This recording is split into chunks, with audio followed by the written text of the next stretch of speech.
बिस्मिल्लाहिर्रहमानिर्रहीम। तमाम देखने वालों से गुजारिश है कि ईद उल फितर के मौके पे हुकूमत पाकिस्तान, वफाकी हुकूमत और सूबाई हुकूमत ने एक नोटिफिकेशन के ज़रिए तमाम टूरिस्ट स्पॉट्स को बंद करने का हुक्म दिया है। और इस सिलसिले में ईद उल फितर पे हमारे नतिया गली, सजी कोट, समंदर कट्टा, जितने भी टूरिस्ट मुकामात हैं, मेरी तमाम देखने वालों से गुजारिश है कि अपने घरों पे रहें और बिल्कुल एबटाबाद की तरफ आने की जहमत ना करें।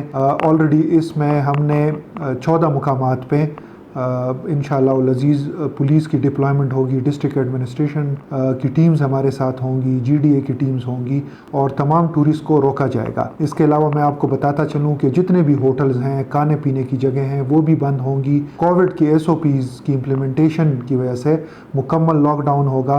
तो मेरी तमाम खैबर पख्तूनख्वा की आवाम है, पंजाब के लोग हैं, जितने भी हमारे टूरिस्ट हैं, उनसे मेरी रिक्वेस्ट है कि आप टूरिस्ट मुकामात की तरफ से ना आएँ और बिला वजह तकलीफ़ से अपने आप को बचाएं।